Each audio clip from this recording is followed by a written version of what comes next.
CM sir ஃபோனில் பேசினாரு, தண்ணி திறக்கிறாங்க. அப்போ ஒவ்வொரு தடவையும் ஃபோனில் பேசிக்கிட்டே இருப்பாங்களா? கேட்டுக்கிட்டே இருப்பாங்களா? சமாதானம் பண்ணிக்கிட்டே இருப்பாங்களா? இது எல்லாம் எத்தனை நாளைக்கு நடக்கும்? எப்பவும் இதே மாதிரி சமரசம் பண்ணி பேசி பேசி பேசி பேசி வாங்கிட்டு இருக்க முடியுமா? இவ்வளவு தண்ணி கொடுக்கணும் தமிழ்நாட்டுக்கு. அது யாரா இருந்தாலும் சரி, எந்த ஆட்சியா இருந்தாலும் சரி, வருஷா வருஷம் திறந்து விடுங்க. இப்படி ஏன் சொல்ல முடியல? ஒரு மாநிலமே வறண்டு போயிடும் அப்படிங்கிறது இந்த மத்திய அரசுக்கு தெரியாதா?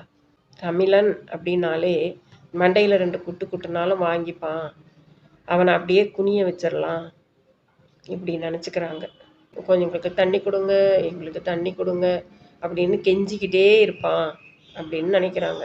நம்ம உரிமையை நாம் ஏன் விட்டு தரணும்? நமக்கு தான் அதில் அதிகமான உரிமையே இருக்குது.